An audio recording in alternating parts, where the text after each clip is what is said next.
Welcome to the Creative Playing Podcast Network. Join us as we share our favorite RPGs, one-shot games, tabletop games, reviews of items, and convention panels, and other exciting things that we run into from time to time. Sit back and enjoy the show. Hi, this is Kelly, aka Trixie from Ragnarok and Roll, assigned to Ragnarok Story, and Tilda Wimblewick from D&D Journey of the 5th Edition. First off, I would just like to say thank you to everyone for listening to our varied adventures, as well as for rating us on iTunes and RPGpodcast.com. If you haven't rated us yet, we would greatly appreciate it if you could. And if you're looking for more ways to support our efforts, we are now on Patreon, a great site where you can help us continue making more podcasts, as well as some special surprises for our patrons. If you can, please look us up at www.patreon.com/cppn. Every little bit helps. And again, thank you for listening. Hi guys, Jim here from Creative Playing Podcast Network, and joining us here today is a voice that you guys have heard before and had on, John Paul Ried, one of our favorite writers of a great D&D fantasy world, and a friend he's mentioned a few times before we've been trying to get on the show, Patti Hultstrand, a writer and his publisher. Hi guys. Hey James, how are you? Doing pretty good. So we've been talking for a while now about getting Patti on and talking about getting a book published. So I figure this is a really good time to throw a bunch of those great questions that if you wanted to get something published, exactly what does one do to get that to happen? But first, Patti, go ahead and introduce yourself. Well, I think it all started with my love of writing, of course. Was writing since junior high and had my first story published when I was a sophomore in high school. Obviously, the writing bug bit me, and I kept doing a little bit of that throughout my career. Went to journalism school, all that good stuff, and got married and all that, and so gave that up for a little while. And then I was newly divorced and had already written some of my other books and was working on getting them published when my boyfriend at the time turned to me and said, "I want you to publish my books." I said, "I'm not a publisher of books." And he says, "Well, it's on paper, isn't it?" And I said, "Yes, but that's not the same thing. It's a completely different market." So I looked into it, and that's what started all this. So it's all his fault. He's the one that gets the blame for giving you the bug to. So how do we go about doing this?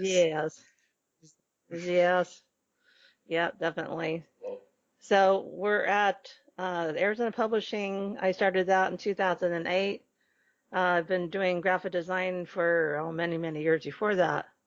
So I've had my own business in graphic design for some time before I even started publishing books. So got started in that. And so we're talking about, we're on 289 books. Wow. I think for Arizona Publishing, and honestly for Media Publications, the company I'm working for, with right now to do educational material. I'm at over 600 books with them right now in the last year. Wow. So they needed absolutely everything of theirs into digital format, and I've had lots of experience with EPUB and all these Kindles and all the other publications. So I said, I think I could probably do something for you. Yeah. So we're talking about more than 600 page books this time. So, and of course this year has been absolutely insane because of the COVID-19, and all the teachers are freaking because they needed some online distance learning material. So here we were sitting real pretty at the time. So thank goodness. So that's what got all this started, and it's gone from there. I want to brag about Patti. Not only does she have her own publishing company, Arizona Publishing, with over 289 books published in the last 5 years, her full-time job is Remedia Publishing, where that's her full-time job of nonfiction educational books. And definitely getting it in the new electronic formats is huge right now with the whole COVID-19 learning from home, creating, learning packets, as well as, it is great to know that you could have a publisher that you have your book, which is physical Dead Tree style book, And the fact that most of us would have no clue of how to get that book into ebook format for things like Amazon or for, the different e-readers out there, or even just applications, because there's some apps out there that people will sell their book in app form that you can buy straight off, like, the different stores of Google or whatnot. So that is cool that Patty's got that skill set to make sure to make the book into whatever format is needed. Now, Absolutely. James, to start off how I got into this and how I met Patti, quite a story. Now, it's true, I've always been an elitist.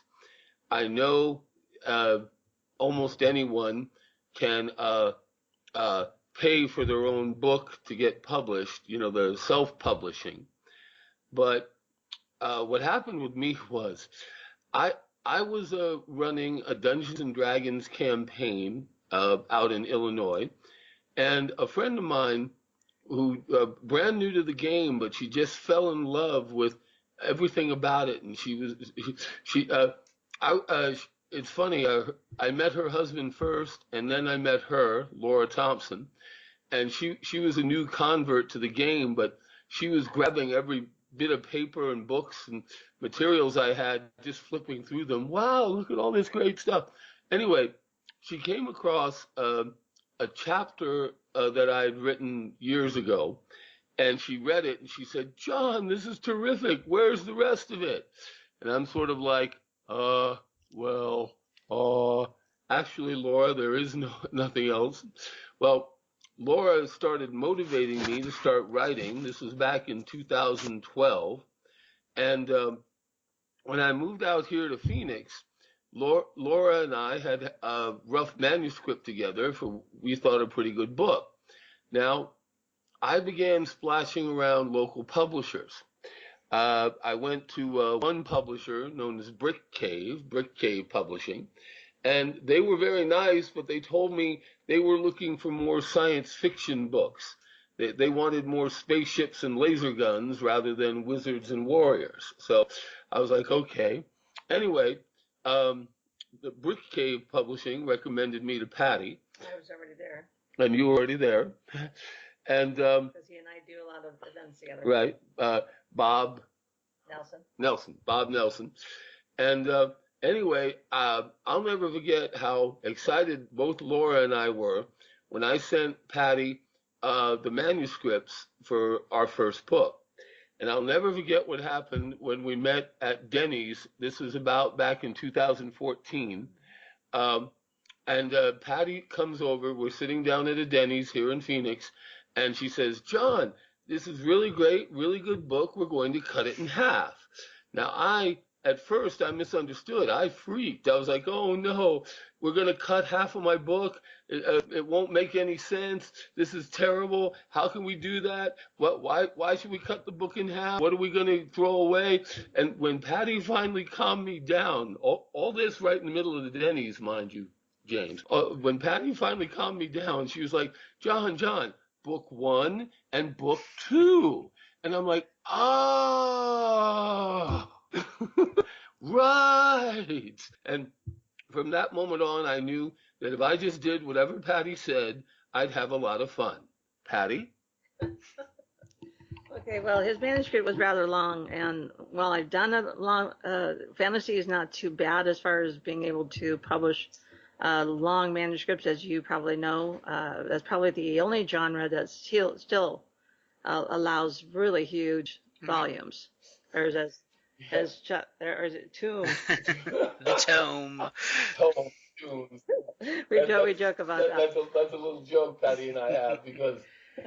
Okay, don't go into it. Because let's just say I misspelled it. Hey, it was spelled right, just didn't mean the same thing. So it's like, we all make those kind of mistakes. And that was on my own book anyway. So that's why you can never edit your own stuff. It's true. It's true because your mind and eye doesn't catch it because it was right when you wrote it. It's just that Exactly. I completely understand that one. And of course, it didn't catch it because it was spelled right. It just wasn't what it meant. So I told him, and say, hey, we need to cut these in half for purposes of the cost. and B, because a lot more readers are going with the smaller volumes now. And this was back in, again, 2014. 2014. Okay, Yeah. so because we were back in 2014, that was already going that route, and I think that actually has gone even more so. I think even the younger readers are actually reading smaller volumes. They're not reading, and his books are already big enough. They're over 300 pages. I think Unexpected was a little bit smaller. Was the smallest one he's ever had. My shortest book, my fifth one, Unexpected Entanglements, was only about 250 some odd pages long. Yeah. Including the front matter. That is interesting that you say that, because I have noticed the 268, 266 is like the newest format the books are coming out. And of course, I'm one of the old school readers. I'm like, what? It's not 380 pages? That's a short book, What are they missing? Right. But that is a good point about the whole, and part of your job too as an editor is trimming it down to be more concise and more contained. Absolutely. Now, it's been my humble observation, James. Patti can go into much more detail than I can, but it seems to me the hardest part about, for most authors, and one reason why many books never get published, is the author has to turn the manuscript over to the editor and the proofreaders. A lot of people are like, "Oh, can't you just publish it just like it is?" and some of them insist on it, and I said, "Well, in that case, you gotta walk." Yeah, it's it's not gonna happen. A writer friend of ours refers to that as giving away the baby. It's your precious baby. To you it's perfect in its form, and you have to realize that it's material. It's not your war and peace. You have to let the editor go through it and give a second opinion and a third opinion, and streamline it, because it's true, when you're editing something, to the writer, their brain knows exactly what they're meaning. So they've already got that visual, that mental image. But to me, picking it up and reading it, I'm like, okay, I'm missing something. I got to go back 3 or 4 pages and reread it to say, what did I miss? Yeah. And some people like John are very wordy. So.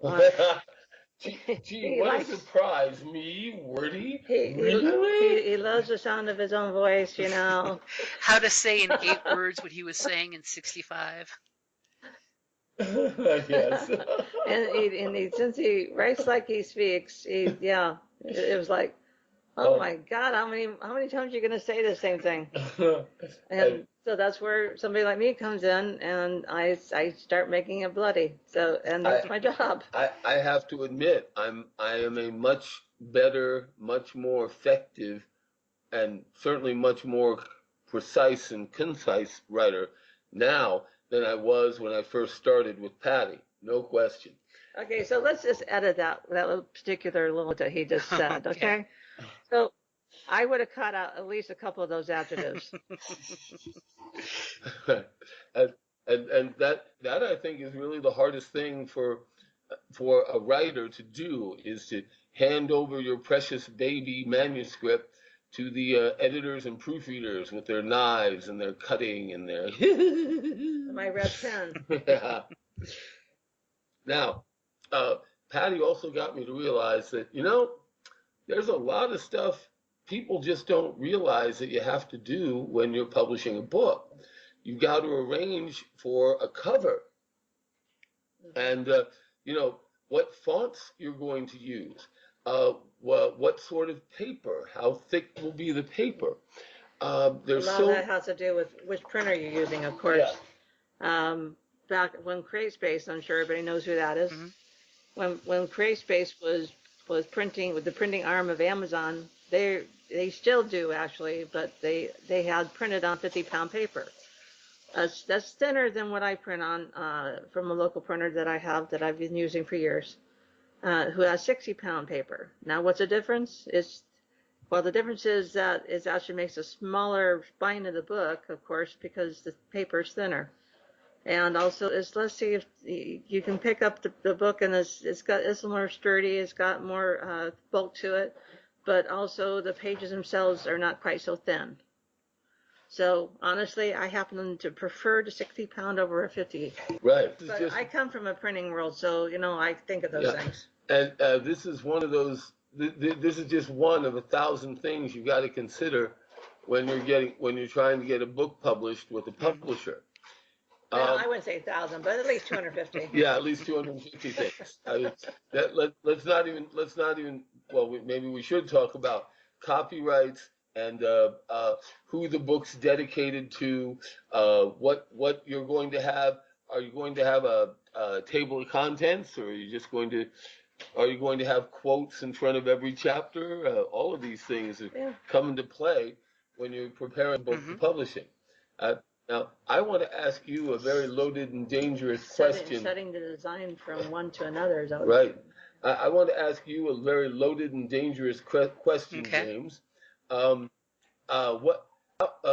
I know you've read my first book, Reckless Ambitions, right?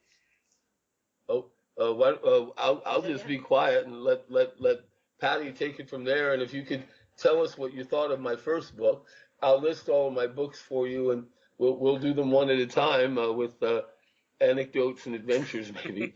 But well, you're not gonna do that. No, okay. No, sorry, that's not gonna happen. That's a good editor right there. See, just right off the bat. Yeah. Respectively, nope. Happy Patti, happy life. Yes. No, that's not gonna happen. All right. Well. So with Reckless Ambition, of course, as I told him, I said we not only made it 2 books Capricious. He had to add on to Capricious in order to finish it. And of course, it makes sense that when you're making it into 2 books, you got to have a real ending, and then of course it goes into the next book, which makes sense. Wherever it makes sense to cut and move, and then obviously start a new beginning on Capricious in order to make that make sense as well. So Reckless Ambitions, we had one particular scene that has to go with the actual cover that wound up having a word that Amazon didn't like. Yeah. Someone complained, and so we had to tame it. We had to edit a sentence or 2. Ooh. Yes. And we haven't had any problems since then. And what's really funny to me, I think I have scenes in my books beyond Reckless Ambitions, Capricious Deities, Pivotal Ruckus, Academic Mayhem, Unexpected Entanglements. I think I have even steamier scenes, but it wasn't. The thing was, it was a specific word that they didn't want. Okay, that's right. And since we were gearing it towards 12-year-olds and up, young adult, that made for If it were 15-year-olds and up, that probably wouldn't have been a problem. Okay. But that word, I mean, it's not a typical word that you can associate as being dirty. Yeah, it wasn't not profanity or a curse word. Right. It was just in the context of what I was saying. It was rather. And if it's related to the cover, that's the scene where she's clutching herself, covering herself as the body is on the floor, right? Okay. Yep. Right. With the young 9-year-old boy who's practically scared out of his wits, but he's like, you know what? I just killed the bad guy and saved the princess. With his bow going. with the two bows in the back. Yeah. That first cover is it, and you'll see it in hundreds of other books everywhere. It's the classic. Nothing can save you now, and then bam, something happens to save him. It's what the bad guy gets for twirling his mustache. Right. Yeah. And I have to say that particular cover I was very impressed with because of the point of view. Oh, the perspective shot on it. Yeah, it's exactly. It's a fantastic perspective shot. Yeah, it is. And here, Patti, makes it really tough to put on a bookmark, but hey, Here, Patti and I have to brag about our artists. I have been blessed with absolutely fantastic artists. Chris Ennett is the principal artist, and his friend David Delante is the inker colorist. Yeah, David. He's really awesome. Both of them together have made all of my covers, and they're just fantastic. What normally happens is I send them a scene out of my book for all 5 of them, and now 6 and 7 coming up. I send them a scene of my books, they read it and they see what I want on the cover. I highlight like, okay, this is the moment I want on the cover, and they do such a magnificent job. Now, Chris Ennett and David Delante, they're comic book artists that they work for many comic book companies, Dark Horse, Zenescope, and both of them have even done both DC and Marvel comics as well. I remember the first, we went to a convention together, John and I, and he said, well, where do we find an artist? I said, we're in a room full of artists, John. Oh, yeah. So quite literally, just go shopping. I literally just started walking around and I'm saying to myself, I like Zenescope comics. So I went to the Zenescope comic table, and that's how I met Chris Emmett. Yeah. It was that simple. Yeah. But a word on that. And we'll talk more about marketing as well, because marketing is an essential part of what we do. I dearly miss the conventions because of the COVID crisis, because authors just have to realize they have to do the conventions. Or events. It's not just convention, yeah. You can't just call a friend and say, hey, if I give you a stack of my books, can you sell them for me at an event? No, that doesn't work. I mean, when you're at an event, you're busy worried about selling your own stuff. You've got to go to the events, and we'll talk about that a little later. But yes, James, I'm sure you have other questions, and I'm talking too much. Go ahead, Patty. So Patty, one thing I want to start out from like the very beginning. So here is a mythical writer. We'll call him Steve the writer. So he's got his manuscript going, which we all know it's his rough draft manuscript. He thinks it's finished product, but it's really just the manuscript. It's like most game masters. It's our writer's Bible. That's really just a hodgepodge of a lot of notes and a couple post-its and some yarn marks that go from one part of the story to another to connect the story. What is the best piece of advice you can give them when they're walking up to a publicist to get accepted? Because it is kind of an interview process of hey, you are an editor and publicist. Jeez. May I? Okay, so go ahead. May I have your time? To even get in the door. What is the best advice you could give that Steve, the new writer guy, to just get the ball rolling? Okay, I'm going to go backwards a second. Are you talking about the storyboarding ideas are really rough, or are you talking about that it's written It's already? written as a he thinks it's a finished manuscript, but it's really just the. Yeah, I gotcha. Okay, yeah, that happens a lot. I've got two kinds of people who walk up to me. The first one who actually has been dabbling on that one book for how many ever years he's been dabbling on it. And then the second one who just has an idea and sits there and trying to pitch me already without even writing anything. Okay, so there's two ways to go about this. One is I say, do you have anything with you an idea of what genre that you're even in? I have to do the same thing when I pitch for other publishers for my own stuff. So you have to do the same thing with me. You have to say, you have to know a little more about your book. And it's not just who's your target. You need to know who your target market is. You need to know what genre you're writing in and why. And then an idea of what you want to do with it. Is it fiction, nonfiction? Because it's two different markets completely. I've done all of them, so it doesn't, it's poetry. I don't even touch that anymore. But at first I did take, about 3 poets that were out there at least talking their market. I mean, in other words, they were doing events. They were getting in front of people and speaking their poetry, so that way, they had somewhere to sell it. So that's the question is do they have somewhere to sell it?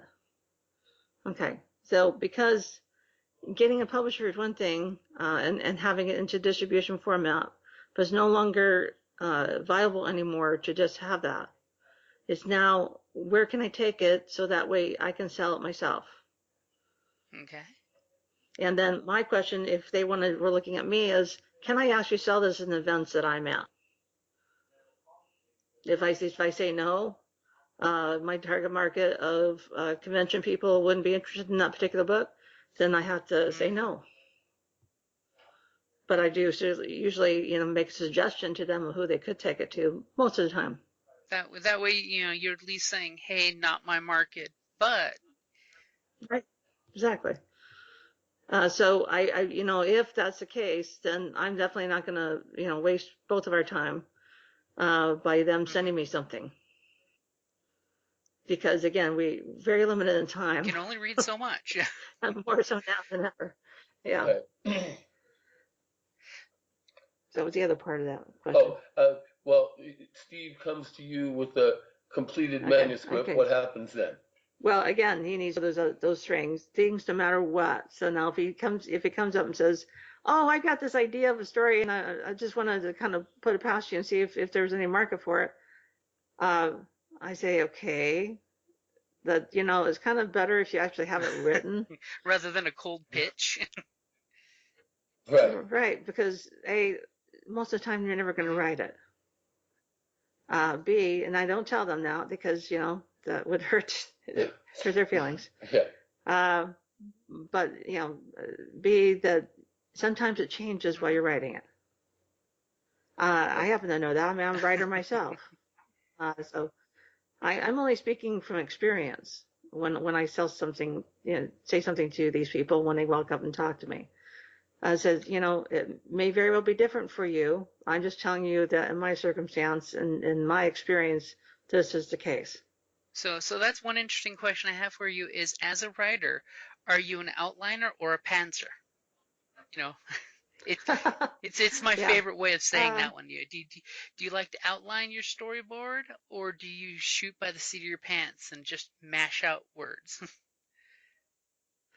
I do love it both, actually. I do a general outline to know kind of what direction I'm going. And kind of when I want to, like right now, I've got a series that I started a year and a half, 2 ago. Yep. That I had been dabbling with or thinking about since 2014 and got so busy with all these other writers that I couldn't do any writing. Thank you so much. So we keep her so busy. So I said, so I said, it's time. And so I started back again. And the same thing happened to me in my first series when I just said, okay, I almost died. Therefore, when I picked out this story I had started some years before that, it's time for me to do that. So I'm at that stage right now and working on 3, 4, and 5. The 3, 4, and 5 right now. I already wrote the ending of this particular part of the series, so I know which direction it's going. So now I can do all the foreshadowing and know, hey, it wasn't what needs to happen in order to get these characters to that end stage. And the nice thing is too, you now have the freedom to organically let them go, even though you know where the stopping point is. Exactly, and that's where the by the seat of your pants goes, and it's a lot of fun for the not every author can say, a fiction author can say, well, we have characters in our head and they kind of tell us where to go and which direction and what they want to do. And that's well and good. The thing is that not every author's like that. I am. I have these characters in my head and they wake me up and force me to write. So it's fun to have that, only because you don't know what's going to totally happen, but you know where it needs to end. So sometimes I said, well, even though you didn't want to have a hospital scene in the book 3, four, I was like, yeah, but there's no other way to do this, because all of a sudden I had done something that with the characters, and I said, well, obviously we're going to have to go to the hospital. I mean, he's going to be, he got to check for internal injuries at the very least. And I said it because I already had a hospital scene in books 1 and 2. Mm-hmm. 1? Yeah. Yes, 1 and I think 2 and 2. So, yeah, 2 and 2. Yeah. So, you just kind of say, well, yeah, sometimes you're forced to do that because the characters take you there. Yes. And it is great when you have the organic writing happening, because it gives you that gift of what are the characters going to do to get out of this situation. And it actually lets you enjoy the experiences rather than robotically churning out the story. Yeah. Right. Yeah. And well, I'm similar in my writing. I usually have an ending that I want to get to. I'm like, okay, here's the big finish, here's the big moment, here's where I'm aiming for, and I try to pull my characters ever so carefully toward that ending. Um, Sometimes I kill a character off, but I do it not gratuitously, not like for no point. I make sure that if I'm going to kill a popular character off, and my publisher and Patti is sort of looking at me. Patti has told me once or twice, John, you have these wonderful characters, and then you kill them off. And I'm like, well, but look what I do with all of the events afterward once they're killed off. I agree. I just have to mess with them anyway. Just make sure you don't go Marvel Studio and kill off all the good villains. First run, you got to be able to bring them back. Yeah, and well, now let's see. I think the hardest part for me, and I bless Patti and Laura Thompson as well, is being concise and be like saying something in a sentence that I want to say in 2 paragraphs, but you can reduce it all down to a sentence. Yeah, I force them to tighten up the dialogue and tighten up the narrative, especially the narrative. Yeah.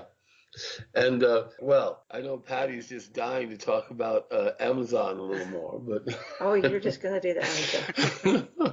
But one quick question I would have though, Patti, is when it comes to funneling down the verbiage, do you have any tips for new writers out there, or even experienced ones that are looking for tips of what's a good way to cut down on the word count? Well, for your first book, I would say don't worry about that as much. Get the book done first. Mm-hmm. Okay, yeah, and Ray Bradbury said the same thing. He said, you sit down, you write and write and write, and then you worry about the editing later. Mm-hmm. Okay, so get it all out on paper or typewriter or whatever, computer. He was a typer, so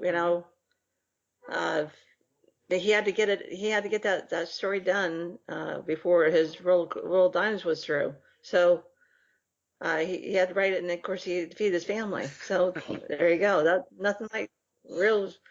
So all the rest of us have regular hunger jobs. Is a great motivator. So to follow up, yes. to follow up on what James said, when Steve the writer comes up and says, "I've got 3 or 4 chapters done in a book I'm working on," mm-hmm.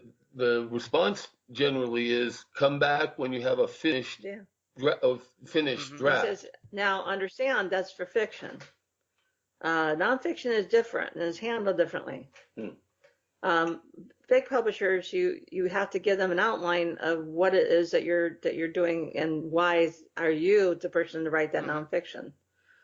Okay, so it's different than fiction. Fiction, you got to have the story done first before you start shopping it.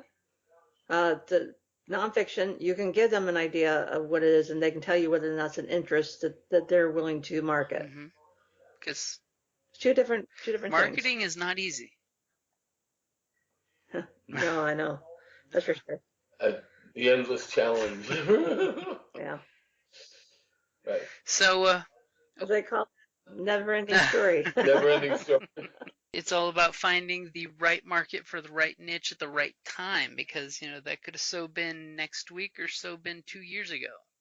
Yes, absolutely. And I've been around for a long time. I started all this just when eBooks were starting to take. So I had to learn how to do programming for that, and how that totally changed the print market.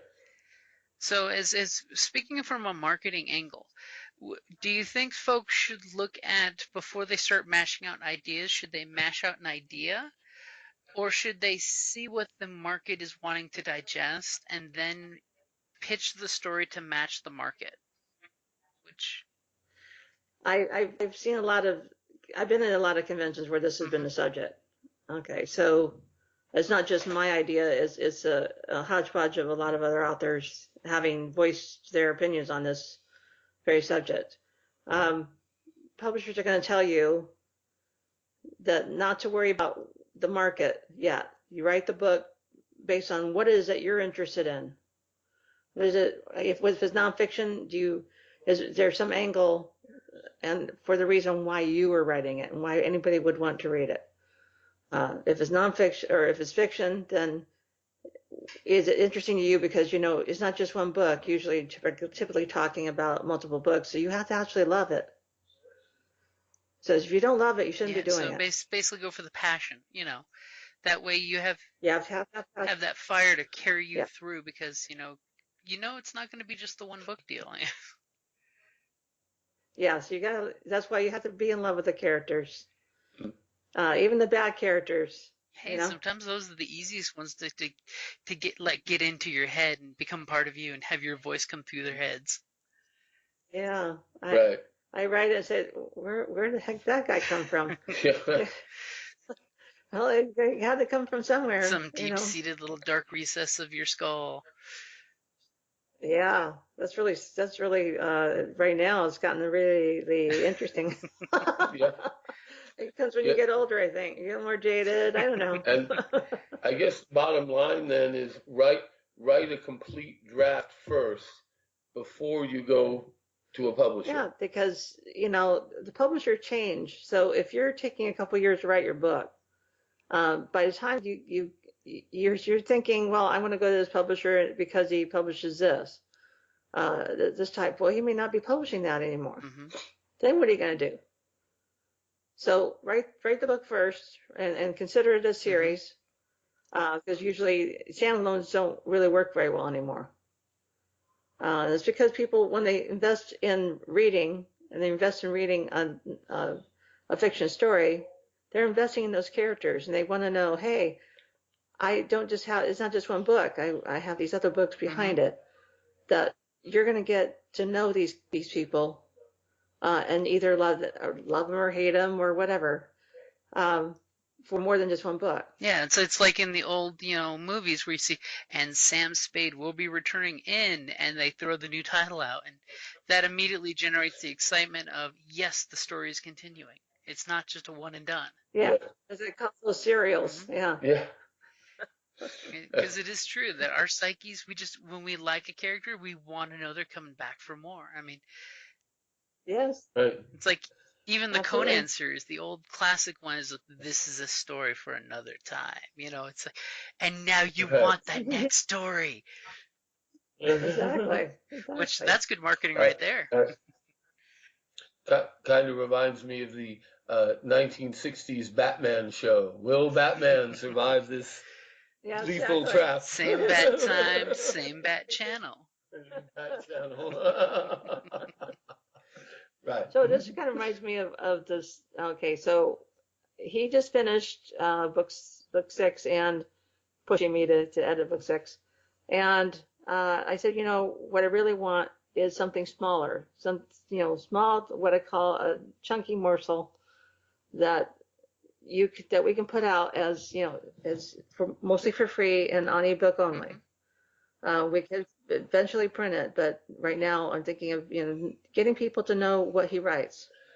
So taking a character from one of his stories, one that kind of like dropped off the face of the planet kind of thing at the end. Yeah. And we want to know, okay, so what happened to her later?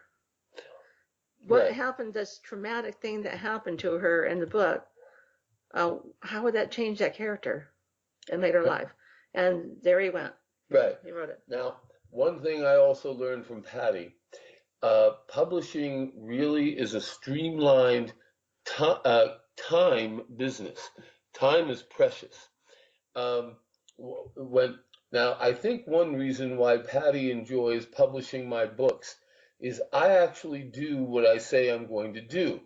If Patti says to me, John, I want a shorter book and I'd like it ready by September, guess what? I write it and I have it ready by September. this is what I do. So like I'm okay. Now what I did was now James, did you read my fourth book, Academic Mayhem? Okay. Do you remember the little girl, the little 7-year-old girl at the gallant party adventurers led by her grandfather Liam Thornton? Do you remember them going into the dungeon to rescue the 7-year-old girl? Well, guess what? My free novella that we're going to send out next month, the little girl is now all grown up and she's with her own party of adventurers. Because that's what one does, So that traumatic experience caused her to, as an older, as she grew older, to want to be an adventurer. Yes, not just be a farmer's wife with like an army of children and grandchildren. She wanted more. She wants to, find her own destiny, and that is the title of the novella, Chosen Destiny. Nice. Ta-da! Ta-da! Now, Chosen Destinies is really much shorter, only 10 chapters. Ooh, not my usual 20 to 25 chapters that I usually do. Although I haven't gotten to it yet. Yeah. So I may very well be, cutting those chapters into smaller pieces because it's not necessarily how many chapters, it's how long the chapter is. Right. But John has a tendency to forget that sometimes, and so that's where I come in. Right. So when I hand my completed manuscript on Chosen Destinies to Patti in the next week or two, the process of editing begins, and like I say, we'll now. Because the proofreading is already in that motion. Right. Now help me, Patti. Will the free novella be basically a PDF file, or would it be an ebook, or what format do we have in mind for this? Do we want to get into? Yeah. Okay, so it's always going to be a PDF because of the fact that you can also put it into Smashwords as a PDF. Okay. But my favorite is making, and because Kindle is a completely different format. EPUB is the standard format for absolutely everything else except for Kindle. That's something you remember. People don't know that.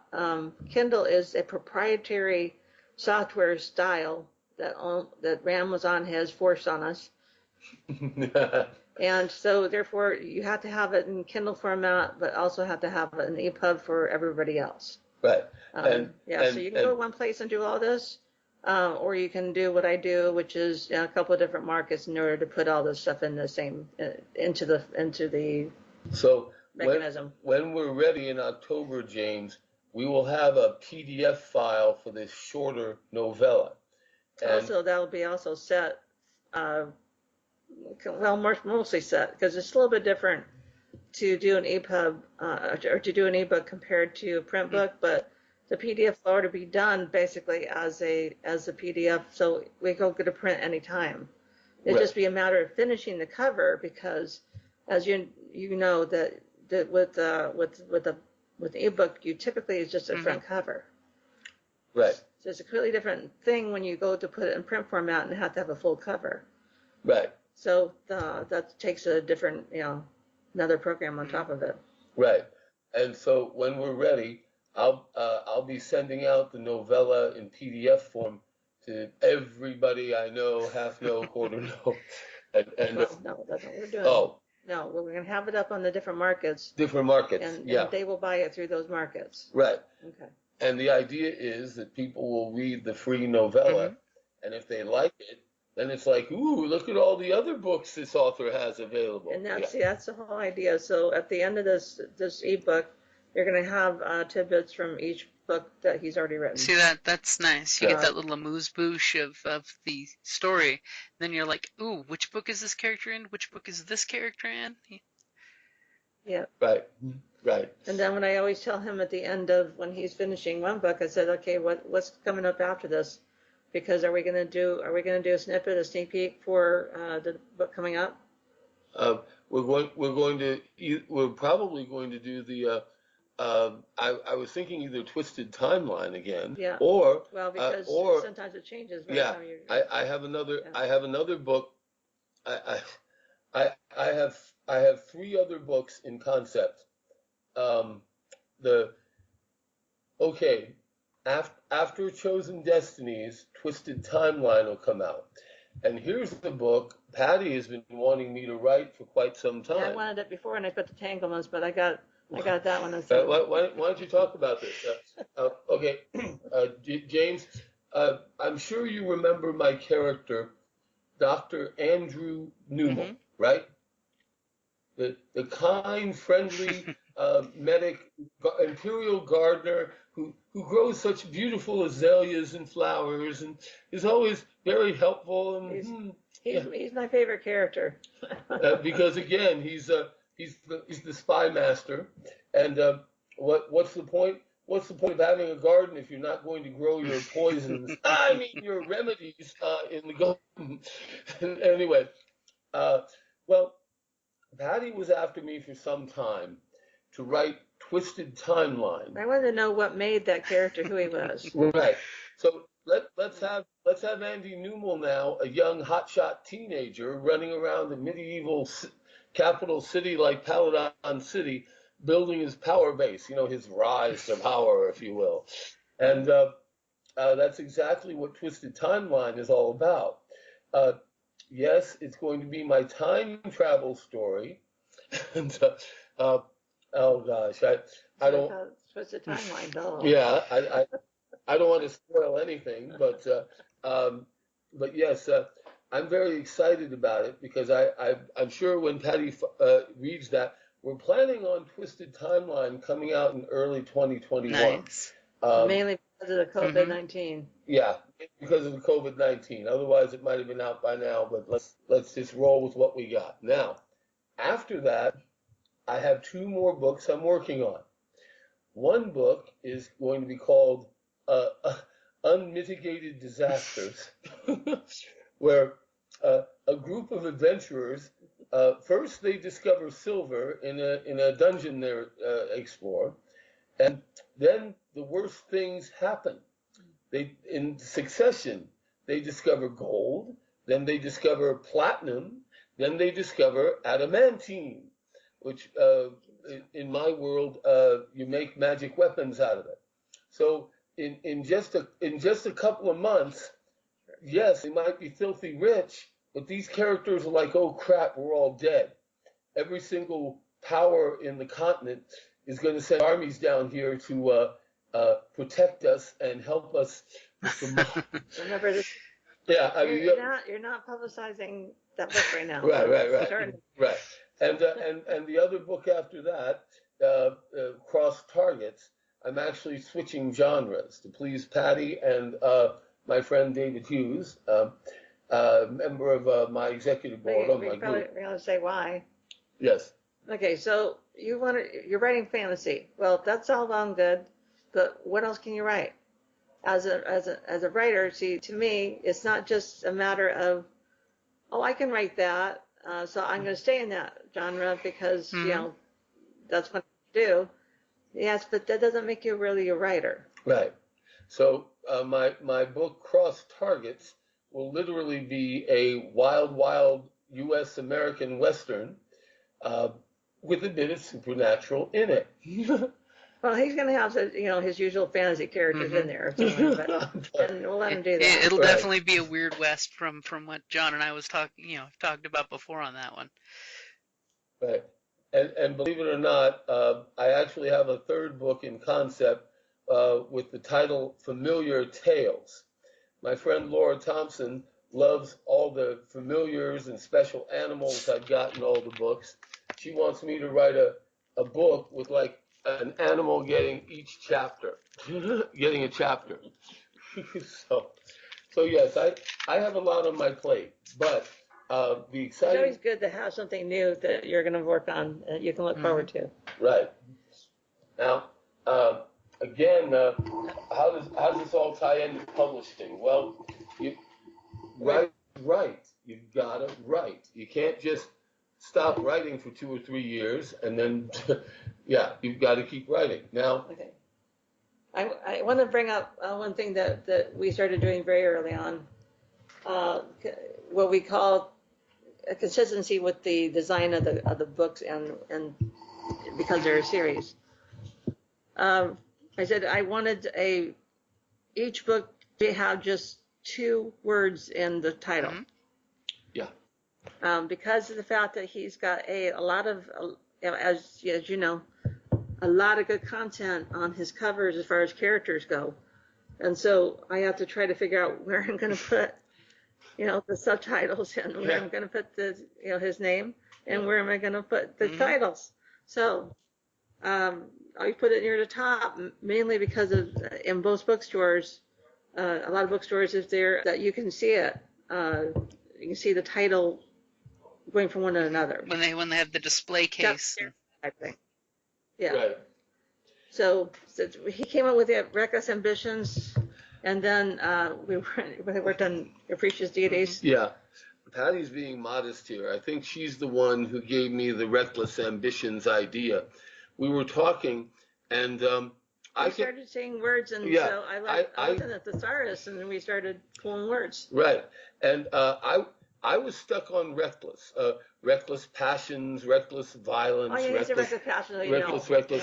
And Patty was like, no. You're not in the romance genre. I'm not going to let you get and stick a romance title on it, okay? Right. So, we were just going back and forth, and I think it was Patty who said, how about ambitions? And I was like, Reckless Ambitions with an S. And I was like, there we go. Yeah. Now, Capricious Deities, I have to admit, that was mine. That was my. Yeah, capricious is not a typical word. Yeah. When I think of Greek gods and goddesses, and yes, I've been delving into Greek gods and goddesses. We had deities first. Yeah. And then it was hard to come up with capricious. And when I love Greek mythology. I grew up reading Greco-Roman mythology books, Robert Graves. I love them all. And I remember how Robert Graves always used to say, the Greek gods and goddesses were always so arbitrary and capricious. Yeah, and it's an unusual word. Yeah. And I was like, okay, arbitrary deities, no, capricious deities. That was mine. I came up with that one. Okay, so the reason why I did this is something that I learned going into this publishing thing is you need to look up the titles on Amazon. The reason is because one of their first books that I published was called Moonstone. A single word, which is wonderful. However, there are 16 other books named Moonstone or have Moonstone in the title. So that ruined our ability to set ourselves apart. And so Reckless Ambitions is an unusual title. Capricious Deities is even more so, because capricious is not a word that's typically used. Right. And the next book, Pivotal Ruckus, I have to give credit to Gen Z because I thought, wait a minute, no, she did the Academic Mayhem. Oh yeah, that's right. That's right. Pivotal Ruckus. It was funny. I was describing it to a friend, and I'm trying to remember exactly who it was. It might have been. I thought it was me, but yeah, it might have been Patty. Yeah, and yeah, that's right. That's right. Because you said to me when I was describing it, you said, "Wow, it sounds like a real pivotal ruckus, doesn't it?" And I was like, "There you go, Patty. There's the title, Pivotal Ruckus."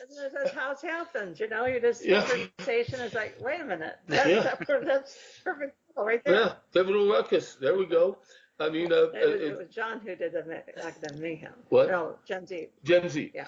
Yeah, and Academic Mayhem came about because I was finally getting into the Game Masters University. Ooh, what's it like to be a student there? What's the campus like? What are the classes like? Yes, my difference between the Game Masters University and, dare I say, Hogwarts. Hogwarts is more elementary through high school, while the Game Masters University, no, it's not. I think. He starts at 12 years old, dear. Yes, but they go to 17. That's high school. No, all the way through school. High school, yeah, through high school. He starts at 12. I think that's as far as they go. Yes, and Game Masters University is more college, more more adult, more fun. Just so you know, James, this is how we always talk. Okay. Yeah. And in the end, I do what Patty says. Happy Patty, happy life. I raised my voice a couple times, but other than that, it's pretty much the same conversation. And now, unexpected entanglements. I think that was when I was. Let me tell you about my last book that just came out with the title. John McDougall, another fellow who I salute. He's on my PALC board, Palomar Adventures LLC business.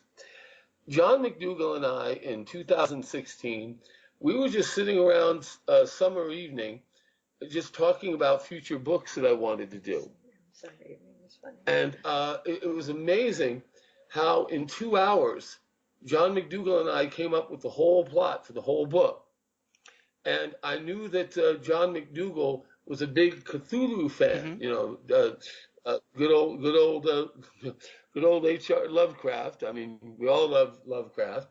And I was thinking, like, the tentacles from an evil squid, or like an undersea monster. And I was thinking, okay, unexpected entanglements. There we go.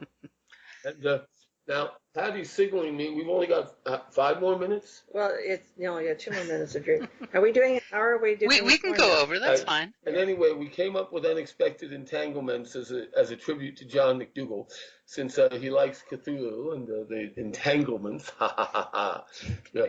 As well, anyway. Okay. Patty, you take it from here. I already said it. James, so Patty, as an editor and publisher, what is it that you most value in your writers? Well, being able to write is always good. Productive and timely. I hear those two twining together. Yeah, because if you're in a series, you're talking about at least one a year. Can you write that in 1 year? If you do a couple of different series, then you're talking to which.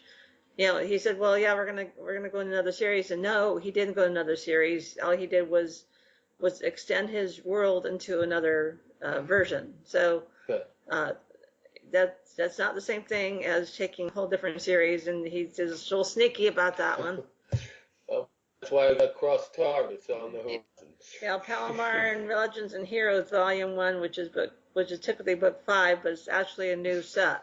Right. So books 1 through 4 is actually the first 4 volumes in the Medford Family Chronicles, and it's not technically part of the Palomar Legends and Heroes, right. Which is why I kind of wanted the twisted timeline for the first volume for Palomar Legends and Heroes, because obviously Dr. Numel is a legend and a hero.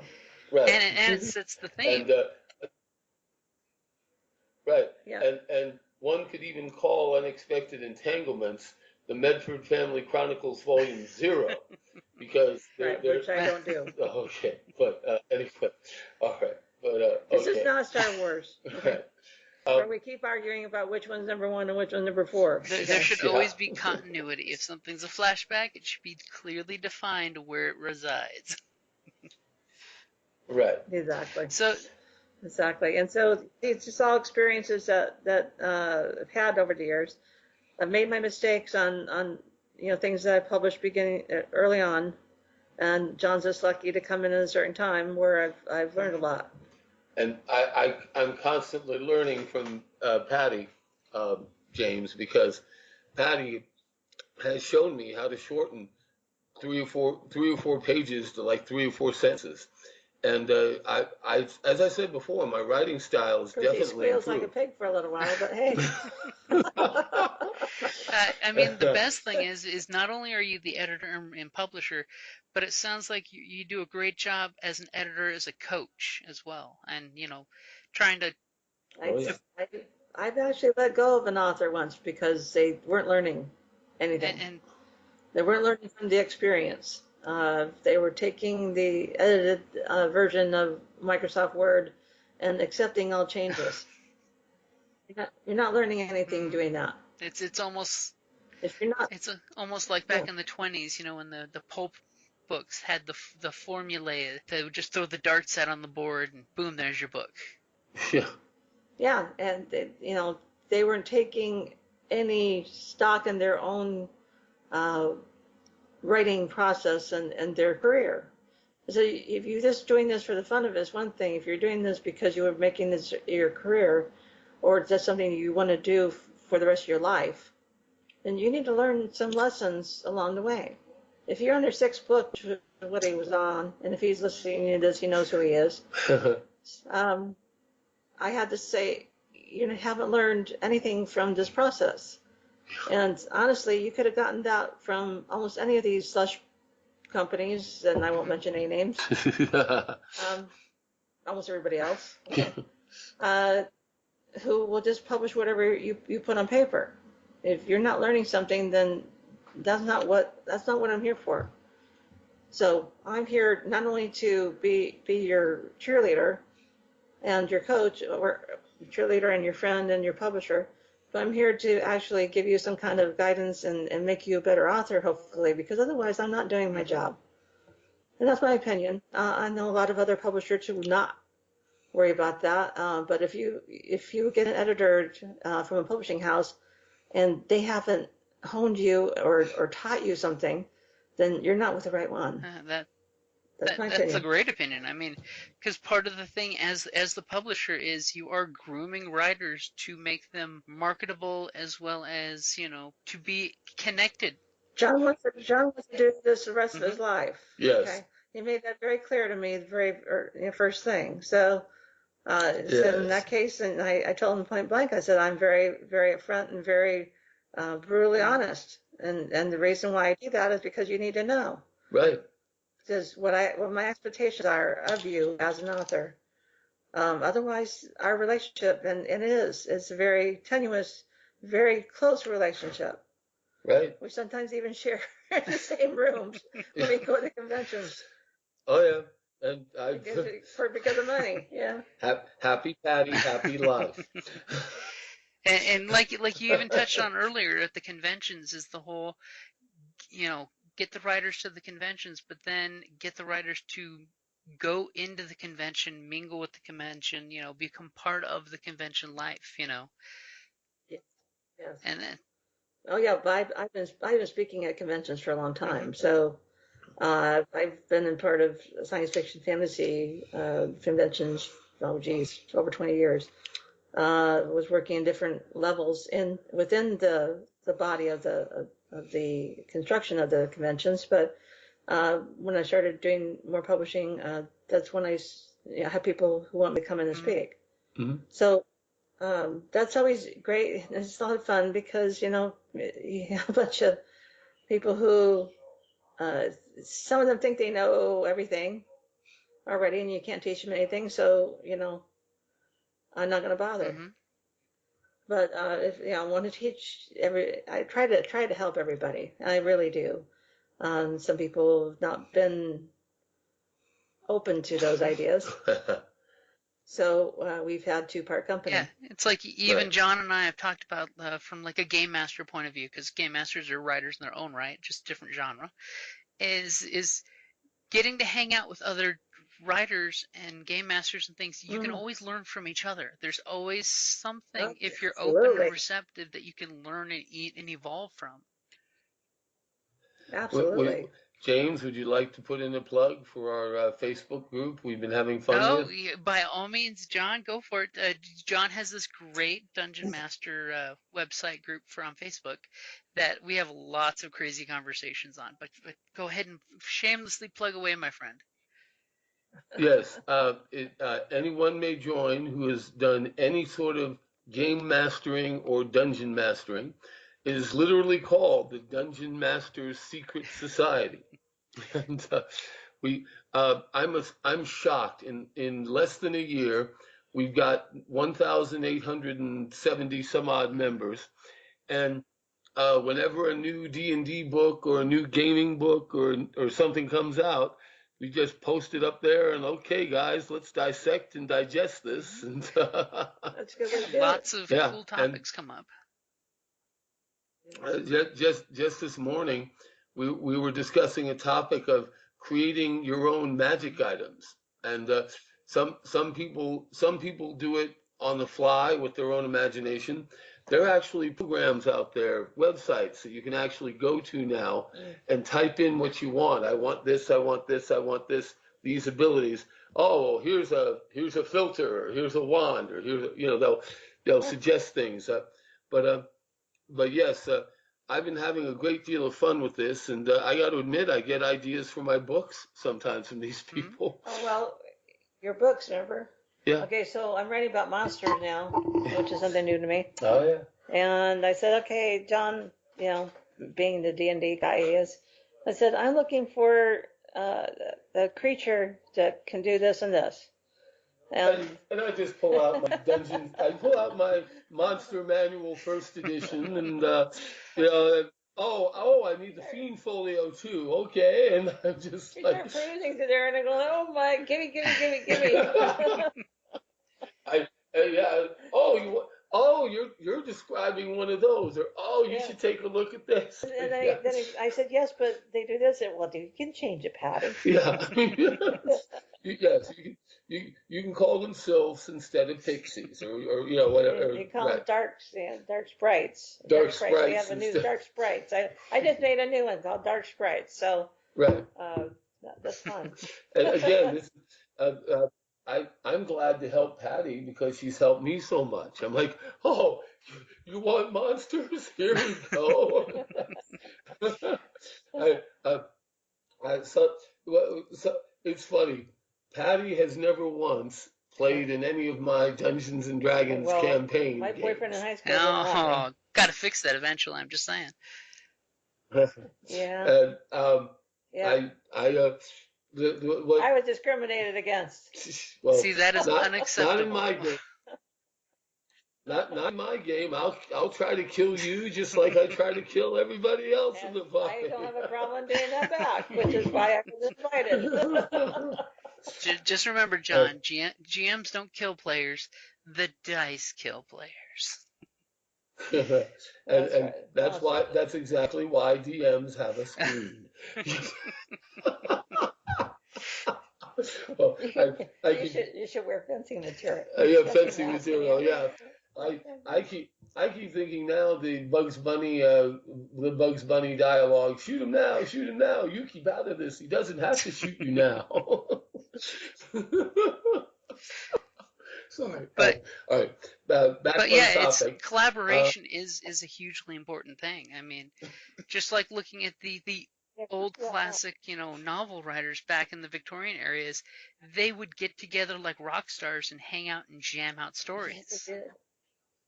I know. Well, I heard all the stories and I go, oh, man, that would have been so cool. J.R.R. Tolkien had his group called the Inklings, and including C.S. Lewis and 3 or 4 others. And these guys would meet at a tavern near Oxford like once a week. Man, to be a fly on the wall. Oh boy, that was cool. Mary Shelley, Byron. I mean, these jam sessions. Sorry, go ahead.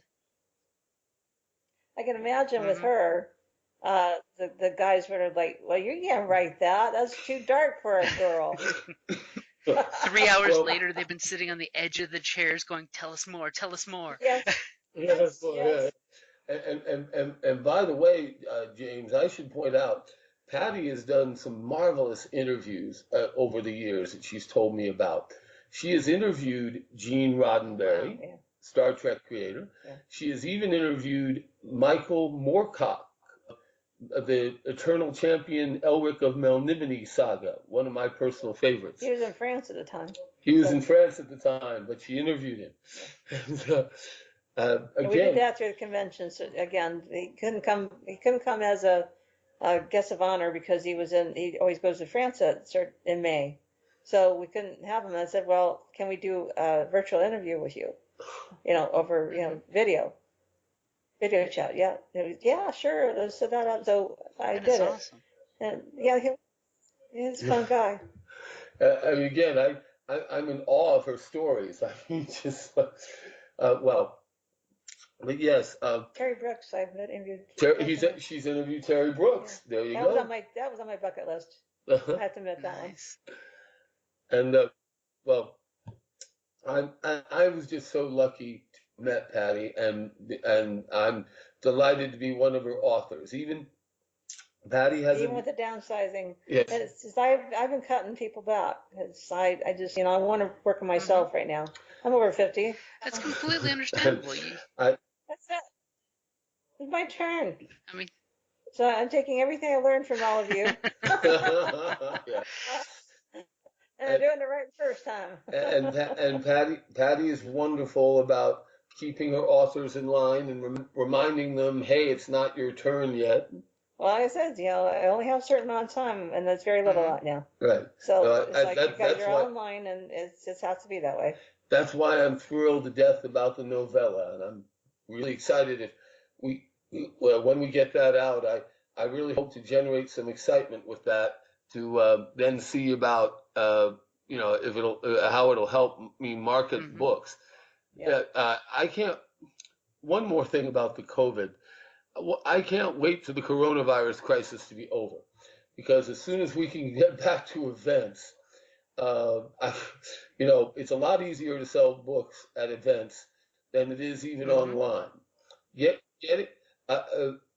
Now, I'm thrilled that I have my own author page on Amazon, which is something hardly any authors know about, by the way. Yeah, it's amazing. Most authors don't even know this. So if you're an author out there, you need to find Amazon Author Central and build yourself a page and connect all your books. That's one of the biggest selling points that I can't even. That's a big one right there. Yeah, I mean, and that's the best way I can sell my books right now during the crisis. Gosh, one other thing I have to mention. Patti is often an unsung hero. I've tried dedicating books to her, but she always talks me out of it. And it's one thing to put me in acknowledgments. I collect those like butter, which is fine. But I never want you to dedicate a book to me, because I'm the publisher. I'm not. That's just not appropriate. You're keeping it professional. I like that. Yes, and well, hey, James, what else would you like to ask about? We're in no rush, but well, we have gone over an hour. I'm about ready to chew on your fingers pretty soon here. Oh, yes, we're. Yeah. Feed me, Seymour. So if you're gonna give Steve the writer a tip on going out to conventions, say he found himself a publisher and editor, and you guys took care of him. He's got that stack of books now that he's got to sell in the trunk of his car.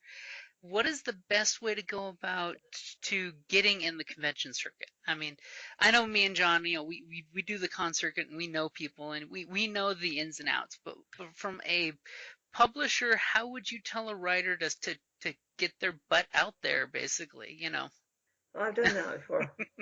Well, it does help to have a publisher who's already connected to these things. That's kind of important too, so that they do some of that. It's like, it's like, where do they suggest? First, you ask them. Yep. They may already have, some go-to places. I think, John, that's where you started, basically. Yeah, Patti, I said, okay, Patti, what should I do first? And Patti suggested several local events and a convention or two. We started doing, John's one of those, again, one reason why he and I work so well together. And I seem to say this with a smile, that when I call him and say, hey, I got somebody in the middle of the night asked me to do an event tomorrow, 2 a.m, which happens. It's happened before. So he says, I said, hey, I heard about your event. Says, yeah, we got open spaces. Would you take one? Well, sure. These are usually the free ones, of course, but obviously for the ones say, well, yeah, but it was, $300. Well, I don't know. If you haven't sold all your spaces, then I may not want to spend that kind of money. But that's me, because as I look at it as say, hey, how many books do I have to sell in order to make up, just make to break even? Mm-hmm. And that's why I decide where we're booth going. fee is a But serious thing. Yes. Well, yeah, when Patti ROI. calls me the day before and says, "Hey, John, we have an event where you sell books. Would you like to go?" I'm like, "Yeah, great. When and where should I meet you?" 99.8% of the time, John has come through every time. So, obviously, certain times where it's like, yeah, you had to work. Mm-hmm. Yeah, but I will say this, that we've had adventures together at many different events. Yeah, Let's not even talk about the goats now, shall we? Yeah, that Randy goat, yeah. But all joking aside, one thing I've noticed about the events, and I think is so very important, that you can't just let other people do it for you. You've got to get out there and sell. Mm-hmm. It makes a big difference when I walk in the door with a bunch of authors, and some of them don't live here in Arizona, so obviously they can't make it. Obviously they're not going to come from Pennsylvania. I have one from Pennsylvania, so but he's been here in a couple events. A couple of conventions we've done. So there's sometimes that yes, we can do that, but most of the time we can't. He can't make it. I can sell his books, but the problem is that because he's not here, he's going to be even better seller talking about his books than I am. Goes back to that passion. Right. It's the he can see pages, as actual scenes. Yeah, about passion, I think it was Pivotal Ruckus, but you've really got to love what you're doing, James. You've got to love what you're writing. I think it only happened once, but Patti called me once at like 3 a.m. with like, "Oh God, we have to change a chapter or edit a chapter. We've got to get it to the printer by 6 a.m, or we had to send a 6 a.m, PDF for the final print." In order to be done, this is Wednesday. He told me he could print them, but we got to have it in, so that way it's already in the queue, so that way he knows it's there. And James, before I was even fully awake, I was powering up my computer, cracking my knuckles, like, "Okay, let's edit this thing." And so sometimes when I'm walking into an event, I'm getting to sell something, and I'm a little worn out, I'm a little tired, I just say to myself, "For Palomar." You gotta love what you're writing. You gotta love what you're doing. Yeah. Well, I wanted to mention one thing, that Patti and I are certainly different writers. She writes, I would call, low fantasy books, where they're set in the real world but different times. Urban fantasy. Urban fantasy. While my books are more high fantasy, because they're actually in a completely different dimension, a completely different reality, multiverse, if you will. I'm also writing, the very first time I started writing first person. I've never written in first person before. But again, this is one case where I say, yes, I have to actually do this. Here I advise these things to other authors. Then I need to be able to talk the talk. So it's like, how do I go about changing points of view? And how do you start doing first person writing? Well, I read some other series in urban fiction, especially, which was first person. And so you have to read it first of all, in order to understand how it's different. And then I said, well, you have to jump in there and try it. And boy, it was tough at first because I'm used to third person, but it became really good for me and therapeutic, actually. Now, I'm not brave enough to try first person yet. I admit it. I write in third person. Yeah. I write in third person. Yes, you do. I've always wondered what second person is, but I'm not sure if does that exist. It's first person adjacent. Right. It's only one person. Okay, right. So you can't really see what the other people around you are saying. It's not everything. So when that character passes out, you can't keep writing. You can't go on with the other characters and their dialogue. You got to wait till they come unless they're in dream space. That's different. Yeah, and that can be fun in your change of chapters too. Is the fade to black and then goofy silly chapter. Oh, it's really because I just got blackjacked and I have a concussion right now and I'm staggering down the dark alley. Well, exactly. One thing Patti encouraged me to do that I deeply appreciate. Every chapter in every book I have has a quote or a quote or a reference.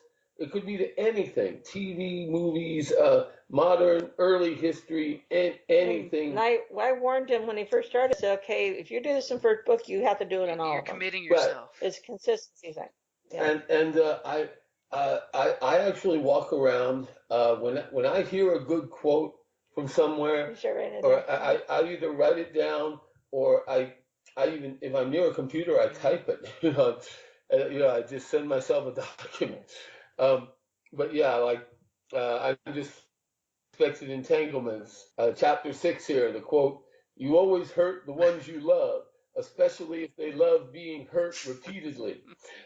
Unverified quote, supposedly from the Marquis de Sade. I love that one. Again, I have other quotes. I have quotes from movies and television and history, and like I try to tie the quote in right to the chapter. Yeah. So when my readers are reading that quote at the top, they might be like, "What the hell is this? Why is this quote here?" But they know enough by now. Oh, if the quote will tie into something right into the chapter. There's a reason. That's the other thing, is you got to have a reason for the quote. It's got to tie in. Yeah, just right. Yes. It's got to connect somehow. If it's tie in, that's a waste of my space. Like one of my favorites. One of my favorites in Unexpected Entanglements, I actually quote Abraham Lincoln. Yes, I do. I actually quote Abraham Lincoln. And he said to Stephen Douglas in the debates, ready? "What are you going to do for a face when the baboon wants his ass back?" And guess what? That's the chapter. That's the chapter where my baboon army attacks and just starts ripping people to shreds. I read that and said, "You're kidding me! You actually found a baboon reference from Abraham Lincoln, no less." And then the baboons kick some ass. Yes. While Harry Fang still sucks thumb. Yeah, I made him cut out some of that. That's getting irritating, John. Please. I've always had an affinity for thumb suckers, but anyway, no. But moving forward, I'm very excited about the novella coming out. We've been working very hard on that. We might actually use a different format for the cover. We're still working on this because the covers for his particular books. And I understand that as you probably understand that these guys are really top notch. Right. So it costs something to be able to do that. My grandfather always said, "Good is never cheap, and cheap is never good." Right, but it still has to be. I still look at it and say yes, but how many books you have to sell? Right. Because I have to put it with especially everything. at an e-format. So. Right. Exactly. Now, Twisted Timeline. Oh yeah. When Twisted Timeline comes out early next year, it'll be that'll have a definite Chris Ennett, David Delancey cover. Right. Absolutely. But in the meantime, I'll be doing the design for the cover. This one is, I do finish them, but I don't do the front covers typically. Right. And again, I'm excited. We got a lot of things going on here. I follow Patti's lead. Well, he has to. Happy Patti, happy life. Because when he started talking to me about the thing, I just put my finger up and said, no. We have the black Really? pen, we have the red pen. Let's see which one reds out of ink. Yes. But wouldn't this be cool? No, not here. Okay. Can't we do this now? No. Or you just say, I love the energy, we'll save it for later. Exactly. I do that. I tell them all the time. Just tone it down a bit. And again, James, I want to thank you endlessly for your podcasts. Oh, you're very welcome. I love them. I love the link that you send me where all of my podcasts with you are just right there. You just hit the link and here you go. I'm actually thinking of printing all the links in one of my upcoming books, just to like the podcast. No, that would be good, not in print, but in the novella. Yeah, in the novella. And it's always good to reference, hey, if you like me here I am somewhere else. Right. Now here's basically because with eBooks you click on the link and it'll go there. Hyperlinks. You can't do that in print. I keep trying, but that link never works in the book. It doesn't work very well, no. Right. And I don't know about you, Patti, but whenever I end a podcast, like 2 seconds later, I'm like, oh, I can't believe I didn't mention, or I can't believe I didn't thank so and so. So I'm sitting here drumming my fingers. Okay, what have I forgotten that I shouldn't forget? James. So of course, I'll ask each of you guys where you can be found online, so that way folks can either reach out or read your materials online. So Patti, you want to go ahead and go first? I pulled back on a lot of that. So, you can find me on Facebook, of course, under pj.hultstrand. That's HULTSTRAND, Hultstrand. And if you actually Google me, and I am everywhere. So, Patti Hultstrand or PJ Hultstrand. Typically, PJ is not only my author name, but is my publisher name. Patti with an I. Yeah, Patti with an I. But they probably still find me. Yeah. But yeah, so since I've been around a lot, I've been a lot of different things, and they can find lots of stuff on me if they Google it. Now, I'm James. The best place to find me, 2 places: either Facebook, John Paul Ried, R-I-E-D. Everybody misspells it, or Amazon. Oddly enough, my Amazon author page, everything is there. That's so silly of me. I forgot that one. Yeah. Just www.amazon.com. Go to the books department, and then just type in the author name, John Paul Ried, and all my books are there. And Patti's books are there too. Same thing. Yeah. And I also include some places I've been at. It's pictures. Yep. And as soon as the crisis is over and the events start up, we'll be publishing our itineraries and our calendars and where we'll be. We won't do anywhere near what we used to do. Back in 2015, we did 36 events in a year. Yeah, 3 events a month. That is crazy pants. As someone who used to go to 2 cons a month, that's crazy pants. Yes, it is crazy. It was, but then again, that was working full time. So yeah. I wasn't trying to help another company, build up their ebook market. And James, I'm always glad to hear about what you're doing down in Tucson with Catherine, and we have several common friends, Evan Cook and others. Yeah. Patti reminds me we have to go. But hey, any last thoughts before we skedaddle? I was going to ask one question from each of you guys, and this is very important from a writer's point of view. Can each of you give me your best tip for someone to write a review on a book, and how important that is? Okay, it's best to get somebody to write a review that will they can also include on Amazon. However, there's rules, and Amazon is God. Don't get me started.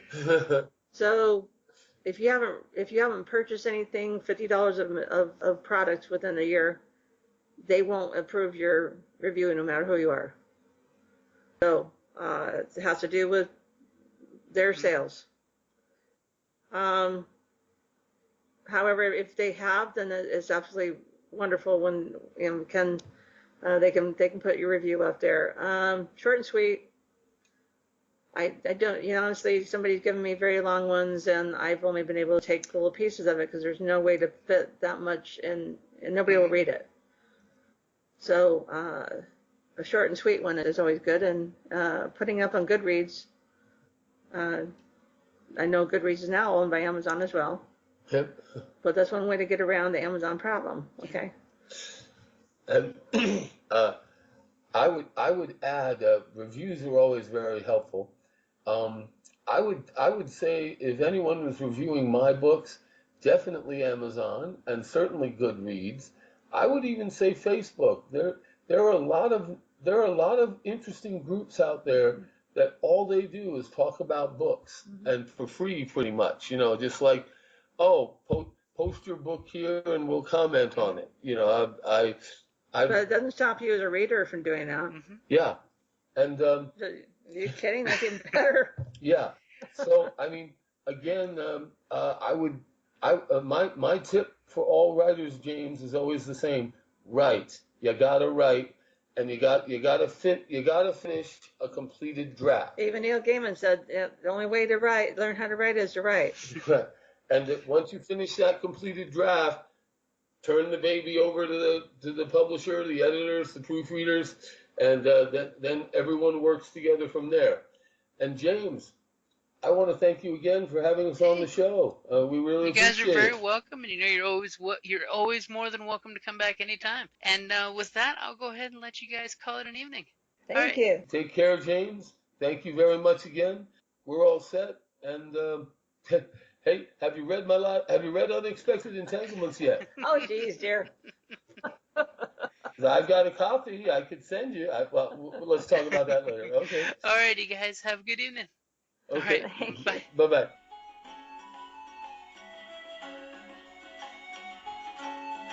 Thank you for listening to the Creative Play and Podcast Network. And feel free to enjoy our other shows, such as D&D Journey of the 5th Edition and Scion Ragnarok and Roll, a Scion hero to Ragnarok story. Thank you for listening.